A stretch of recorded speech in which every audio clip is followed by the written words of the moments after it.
is a definitely top 10 underrated like movie. That niggas need to go back and watch that shit, bro. Cause Rango is definitely worth it. So let me stop yapping and let's get to the vid, bro. And the original video be down below, of course. As one of the biggest anomalies of the 2010s, it really doesn't look or feel like anything else from its era. That's what I'm saying. It feels unique. It's like its own like category of movie, bro. Instead of motion capture, it's kind of immersion capture. You want an Oscar, really? To Rango! Hey, let's go, Rango. Gritty animation, oddly existential humor, and all. Great animation, bro. Like the visuals, bro, for each scene was actually fire, bro.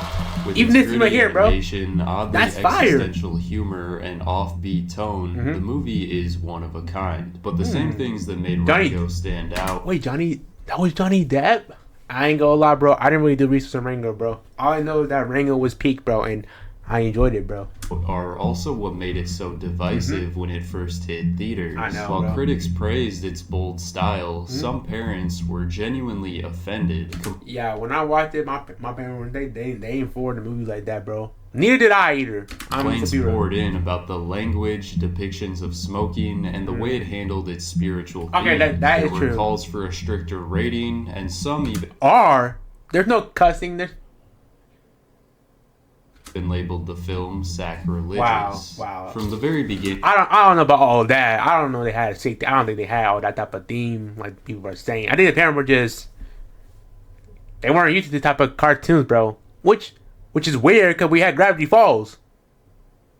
We had, bangers of cartoons, bro, that had these type of themes. So I'm like, why Rango? Rango's development was unconventional. It wasn't some big corporate attempt to compete with Pixar and DreamWorks. The film was a near decade-long passion project where everything slowly fell into place. The idea for the movie first emerged in 2003.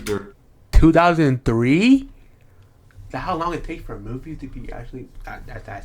That's crazy. During a breakfast meeting between director Gore Verbinski, producer John B. Carls, and author David Shannon, who was best known for children's books like A Bad Case of Stripes and No David. I hate that! No.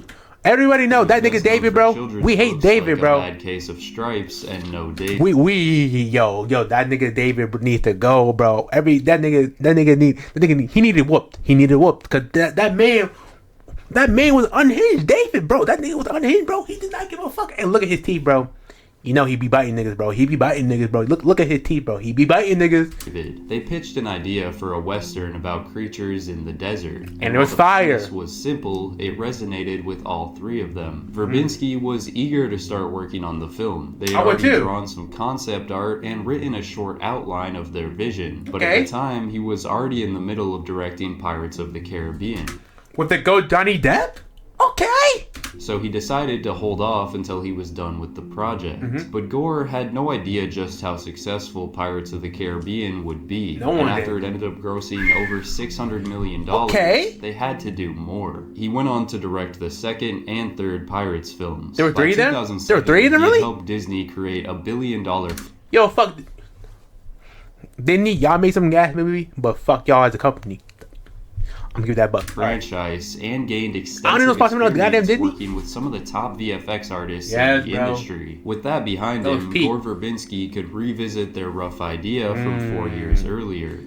And he made a banger, bro. He went from bangers to bangers, if you know what I mean. He went from Pirate of the Caribbean to Rango, which in some cases people are like, oh, that's a downgrade. But Rango is a peak movie, so they're both on the same level. If you understand that, I'm done. Y'all understand that, but like, you understand that they're both peak. That would slowly take shape as Rango. I think when you make sequels, the danger is you fall into a trap of the known. Yep. And it was really good to get back to something that you don't know if you. The great unknown. You don't know what you're doing, kind of in a way. Oh, so bro, like testing new things. He's like a person that wants to see if something bold and creative can make it out to the world, and he happened to make Rango too. Very early on, they knew what kind of story they wanted to tell. Really? A lizard on a journey of self-discovery. They just had to figure out what it would look like. That's probably why I like the Designers movie. pitched an array of ideas, but there was one sketch in particular that stood out. Which the one? way it was framed allowed the team to clearly visualize the film's tone. And yeah, I feel like, I ain't gonna lie, I'm gonna be rude to them, but they all look ashy, dry. No water, bro, which is the main point of the movie. The nigga were dried up animal searching for some goddamn water. Aesthetic. That snake took. Gritty world that looked and felt like an old western. Yep. This helped lay the framework for every shot, set piece, and especially the characters. The snake. If they wanted to create an authentic vibe, the creatures had to look and act like their real life counterparts to some extent. They chose a chameleon as the main protagonist. Why? The obvious reason was that chameleons use camouflage to blend in, and blending. Well, hold on. I watched a video that actually chameleon do it based off of like how they're feeling, but they do use it to blend too. So that's just a little fact I learned. In was central to the film's themes of personal identity. Additionally, the species was an aquatic chameleon, which meant it couldn't naturally survive in the desert, making him seem even more out of place. They also realized that chameleons move their eyes independently, which could be utilized to convey a wide range of different expressions. Imagine we got two eyes. Imagine your left eye was looking over, like some people do have the condition, well, not condition, but like they have this problem. Like their eye be looking like this, and your right eye be looking that straight. But imagine a human, bro. We could just like, yo, I want my left eye to go like this, and my right eye to look like that. But that would be insane vision, bro. The mayor character had to have been there for a long time, so tortoise immediately came to mind. They thought of a lizard that freezes up in a catatonic state like some lizards do, and desert rodents that burrow and emerge from the ground. Damn, they really cared about this. They literally went to detail for every single person. The goal was to... That's how a movie should be made, big companies. Y'all stop giving out this slop. All right, we understand that Mulan or you know, other shit was gas back then because they actually had a story. But you remaking it as a human form and giving that bullshit slop is not the way. No, that is not what we want at all. We want a fresh new story where the creators or the writer or the aimer who actually give a fuck about the project. That is what people want. Passion, not fucking AI slop. AI slop that has no emotion to the storyline at all, bro. Like Kung Fu Panda 4, bro. Like 1, 2, 3, them had storylines. But the fourth one felt like they were just reusing the same storyline to make a fourth movie. That is not passion. That's just using the same shit that gave you where you were, that built that foundation for Kung Fu Panda. Craft an ensemble of believable characters with realistic imperfections.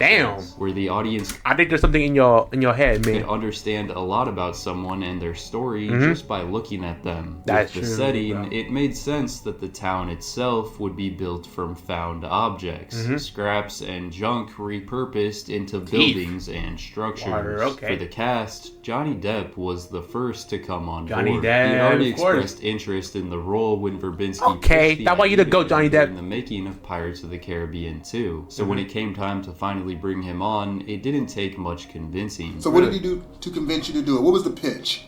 You know what? He didn't even have to. You know, he Bro, didn't just wanted to have do it. Go through any song and dance. Okay. Nothing. It was basically he said, "I got this idea of a lizard on an existential quest in epic western." And he took the And job. I just said, "Okay, well, you know, I'm in." You know. Gore, along I ain't gonna lie, somebody came up to me and they told me they want me to voice act on a crazy movie like that.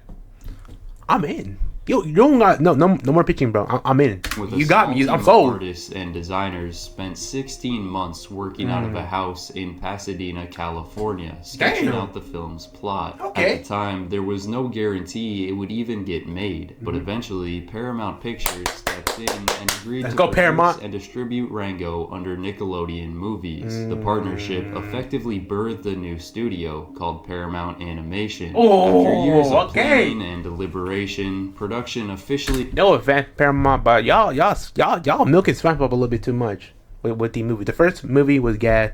Second movie, Sponge Out the Water, was gas. Besides that, bro, y'all just making some bullshit SpongeBob movies. Especially the newest one, bro. That's some bullshit with Ice Spice. It began in 2008. Even though it was I was only 2 years old. Holy shit. As animated, the team was determined to preserve that grounded, realistic feel in the final product. So they took a unique approach. Rather than using motion capture, they used traditional keyframe-based CGI. But the actors weren't just recording their lines in booths. Verbinski had them perform the scenes together on a stage with I ain't gonna lie. That's probably what the funnest, props, like the fun thing to do. Acting everything out physically so the animators could capture the energy and realism of a live performance. Yeah, that definitely had to be fun, bro. Oh my god, bro. At times, they felt ridiculous doing it. Well, initially it felt ridiculous, you know? All the actors felt really stupid. Plenty of animated movies. Nah, I ain't gonna lie, bro. Someone had me doing that shit, bro. I would be going crazy in the stew, bro.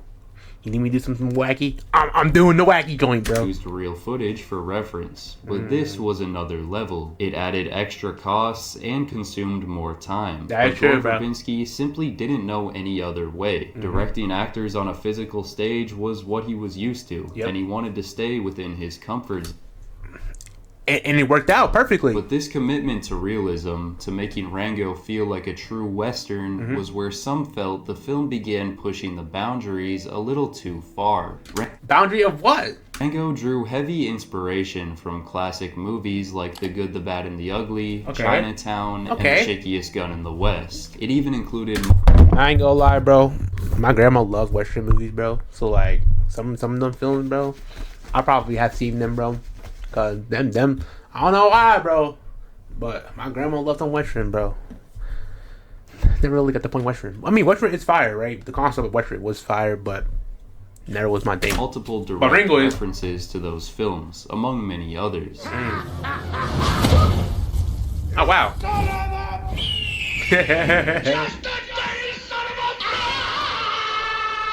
In most movies from that era, especially westerns, characters were often seen smoking or drinking alcohol. Which smoking is true. Reflected the historical presence. Yeah, because back then they thought smoking was like the all be all, bro. Then they realized, hey, smoking has problems now. So you know. Well, yeah, it's a problem now. But back then, everybody that smoking was the way. Use in the Old West and its glamorizing. And it's probably like more real nicotine. Now it's more of a like nicotine, like 10% nicotine, 90% some bullshit concoction.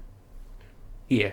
In Hollywood throughout the 20th century. The creators of Rango felt that a Western movie without characters smoking wouldn't feel authentic. Nope. It was a key element of the Western aesthetic. Wow. Additionally, just think about it. If they didn't have it animated, it would just be a Western movie.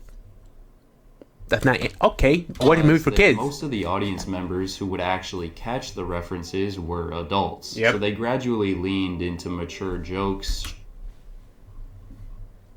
I don't remember that being a movie. Oh my god, that kind of dark. Language and subtle nods. Yeah. As the release date approached, it became more and more clear that they weren't making a standard kids movie. Hell nope. The directors, writers, producers, and actors were all determined to push the boundaries of what an animated film could be.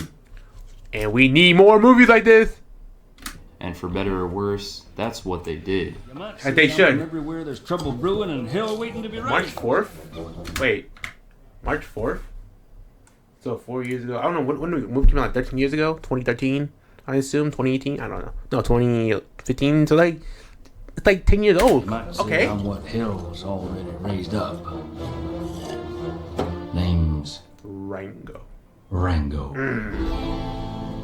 That sounds fire, don't it? It premiered in March 2011, and for the so most 15 part, years. critics were impressed. The movie had a distinct old? visual style with fluid animation. Yeah, it was While beautiful the story animation. clearly drew from many influences, it still felt fresh and inventive. It was funny. It was definitely new, bro. And by the end, genuinely inspirational. Hell yeah. Such a great time. Hell yeah, it's written from nobody to the town hero? From just a chameleon from a nice looking family to a town hero?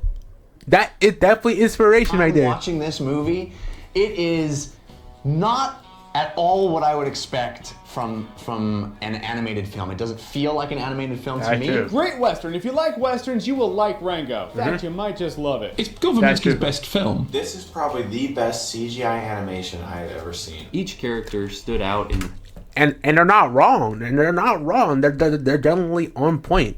Rango is definitely one of the best CGI anime movies that we had in ever, bro. Like Rango is definitely a top 10 of those categories. Their own way, brought to life by a stellar cast. Johnny Depp was especially praised as a perfect choice for the lead, often described. I never knew who the lead, bro. For his ability to transform into vastly different. That's what I'm saying. That was hilarious, yet also. That's what you consider a perfect role. Holy. Nailed the emotional beats perfectly. Rango was a breath of fresh air that actually had something to say. It even ended up winning the Academy Award for Best Animated Feature. It deserved it. If this film was for kids, and I don't know, but nope. It was certainly created by a bunch of grown-ups acting like children. But while reviews were mostly positive, the acclaim wasn't unanimous. No one could deny that the film featured cutting-edge animation and standout performances, but many viewers took issue with its tone. Yeah, I could see why parents think it was a little bit dark for kids, because I ain't gonna lie, actually, most kids would not even understand the references, so... I guess. No, I don't see it, bro. I don't see it, bro. Like many Pixar and DreamWorks titles. In the lead up to its release, it was marketed as a family-friendly animated movie. Which is fair. That wasn't exactly what audiences got. As reviews started pouring in, I think they did, though. More and more parents were expressing their disappointment. Whoa. I understand that, it said all the things, but giving them 1 out of 10 is crazy. They described it as... Wait, it was weird to how the movie was set in modern time. Rango finds himself and what... offensively into us. No, I feel like you're just mocking Christianity. What? Yo. I don't... What? Yo. Whoever wrote this review, bro, you're just yapping out your ass, bro. We all know you're just yapping out your ass, but what? Having offensive language and suggestive comments. That is true, bro. Several curse words, there's a lot of crude behavior, also splattered uses of mild sexual content, including a reference to lesbians that my 11-year-old picked right up on. This should have been rated higher because of the language and violence. I cringed every time I heard language I knew my 7-year-old would repeat for shock value. To have a movie masquerading as family friendly that is not is offensive beyond belief. No. Like all movie releases, some people's reactions were extreme. Yeah. But even those who liked it were confused about who the film was for. It's an animated movie. That is true, bro. It's not really... Confused about who the film... Yeah, Mr. Fox, bro. It's a kid movie, but that theme is not kids, bro. Mr. Fox, the Incredible Mr. I ain't gonna lie, I watched that movie like 50 times, bro. I forget the title though, but like, the theme was not. Cause I have it in VHS, which is crazy. Which is actually crazy that I do of it. And you know what? The fact that theme for that Mr. Incredible Fox, whatever you want to call it, theme was not. That was, yes, it had kid theme, but it also had adult theme like Rango. Was for. It's an animated movie. But it's not really for kids. It's very adult. Yeah. It's very it's definitely very adult.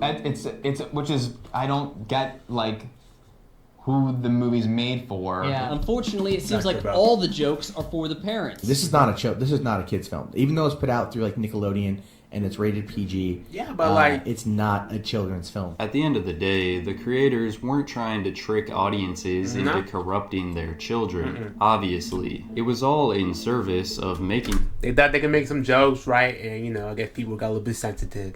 That's all something happens. that fit their vision. It's not G. Right. It says parental guidance suggested. Yeah. So, as a parent, I think I'm a parent. You should have. Yeah, he's cooking. He's right. Use some guidance. Still, a lot of the references and most of the jokes were directed at adults, and there were multiple scenes involving character deaths, as well as mentions of hanging and other forms of violence. Yeah. The film... But we got Gravity Falls, who had a demonic triangle, so, people pick and choose on what they want They didn't have the smooth, colorful corporate look that families had come to expect. Instead, they want the same old slop? That's dark, crazy, bro. Much That's crazy, like bro. The Mojave Desert setting and the characters who inhabited Yeah, it. they had a deep theme. We need more deep themes. Wasn't even the biggest complaint about Rango. Many parents and advocacy groups were shocked by just how much smoking appeared on screen. According to Breathe California, the Sacramento anti-smoking organization, there were at least 60 instances of smoking in the film. The only other film to match Rango was 101 Dalmatians. And I don't see nobody batching that movie. See, people pick and choose what they want to hate, bro. They went as far as labeling the movie a public health hazard. People believed that the creators what the fuck are they saying, bro? the use of tobacco and that it would lead. As he shot, I'm not a good influence, so we all should use tobacco because you know why? Fuck them. Kids into doing it themselves. The combined outrage of parents and organizations sparked a collective campaign to get Rango an R rating. Despite their efforts, Deadpool's R. That was R. Had no effect, and the film retained its PG rating. Yet it didn't stop there. The film also faced significant backlash from certain religious circles. Why? Not just for its language, death, smoking, or alcohol use, but for the story itself. On Rango's journey of self-discovery, there are multiple mentions of a mythical gunslinger known as the Spirit of the West. This is my quest. What's wrong with that? He waits for me. What? Who? The Spirit of the West, amigo. Rango even has a spiritual encounter with the character near the end of the movie. The figure he meets is essentially a Clint Eastwood archetype who appears as a quiet guide and mentor during Rango's lowest moments. So it sounds fire, right? Repeatedly throughout the film, with characters treating him as a godlike being. There's a scene where the animals gather around a fire, hold hands, and pray to him, ending with an amen. Thank you, Spirit of the West. Amen. Because of how the film frames this character, some online communities claimed it was mocking Christianity. Anybody with a brain would know that ain't true. Anybody with a brain would know. They just yapping, bro. They just straight up yapping. Many of which gave it a moral rating of offensive. Additionally, the townspeople placed their faith in the mayor, who manipulates the water scarcity to his advantage. Whoop they do? They're just in like real life. Oh no! Oh no! If you control the water, you control everything. If you control the money, you control the world. Ooh! Like we not heard this message before, bro. Like what? Viewers interpreted this as a metaphor for religious leaders using faith to control people and maintain power. Maybe they're exposing the truth and y'all didn't want to hear that. Maybe that's why y'all didn't like it. That's maybe why y'all didn't like the movie. In some spaces, the movie became a target of moral panic, with claims that it was going to corrupt children. Really? The movie is spiritual, but worships the wrong god. What? Yo, parents, I don't know who's making these like ratings, bro, but Spirit of the West. I don't know, bro. I don't know, bro. Appears in man form near the end. There's no such thing as one. You can believe whatever you want, bro. Doesn't it change the person how the person treats you, right? Doesn't that affect your like what? To the way we worship Jesus, God, are used to worship this false God, with amen and hallelujah used frequently. I felt this movie has the potential to plant a seed in young viewers to associate religious leaders with the mayor, since they have used so many religious... To be fair, there are people like that, though.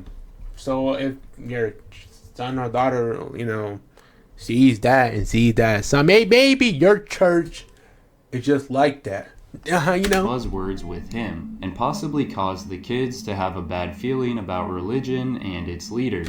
Or maybe have different opinions. And that they may feel silly and stupid for believing in a fairy tale like that, because the ending does not glorify God, but rather sums it all up that spirituality is a hoax. Characters that have been identified as stupid, ugly-looking, and just plain turn your stomach are shown praying and doing activities associated with Christianity. This movie by Nickelodeon seemed to be yet another subversive attack on religion, specifically Christianity, with impressionable children as the target audience. The reptile hero stands as a... What? the non-believer's version of Christ, a nobody coming from nowhere who creates his identity. Yeah, whoever wrote these reviews, bro, they were definitely on some stuff, bro, because no, not at all, bro, not at all mocking him, bro. Like, even if they were mocking him or taking a joke, it's not that serious. Holy shit, it's not that serious. Identity, making it up as he goes along. The mayor tells him everyone needs something to believe in. Right now, they believe in you. The concept here is that faith is a good thing, but has nothing to do with reality or truth. Sexual talk, violence. Actually, it does, because people have faith in God, and they put that burden on. They put all their troubles onto God, and they put all their trouble and pain into Rango. Not saying that he is God, but having faith in somebody does not mean you're mocking God. It just means that you put all your eggs in one basket like people do with God. So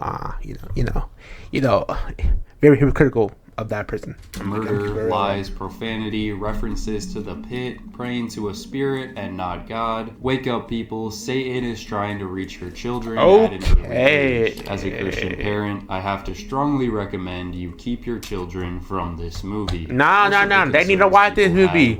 My son, if I have a kid, bro, they're watching this movie, bro, because this movie is peak, bro. Over the top. And the creators of Rango had no malicious intent behind the film. There's always going to be parents that overanalyze. Hell yeah. I could definitely tell that, bro. Rango did provide them with plenty of ammo to fuel their interpretations. It's darker, more vulgar, and bleaker than most animated and movies, we love that. Even by today's standards. Shout out to Gravity Falls. But there are millions of people who watched it when they were young and loved it. Maybe it should have received a higher suitability rating, or maybe 10 out of 10 it movie. should have been marketed differently. Regardless, the filmmakers made the movie they wanted to make. But I didn't often, though. There's nothing quite like it. I know, bro. Oh my god, great video from Brewski, if I said right. Video be down below, bro. But Rango is that shit. Rango is that movie, bro. Rango is the peak movie. I don't know why people were hating. Their parents were tweaking a little bit. I understand, you do have a right to feel the way you feel, right? But the way you say it isn't what the message is about. But that's just my opinion, right? I'm not trying to force that opinion, right? But there's some opinions are crazy. I'm just saying. But if y'all like Rango, y'all like anime movies, and y'all like these type of videos that I react to, don't forget to like, comment, and share, bro. Because I like reacting to these type of videos, bro. And I'm gonna see y'all in the next video. Peace. And also tell me, do y'all love Rango? And tell me why y'all like Rango. And yeah, peace. Nico.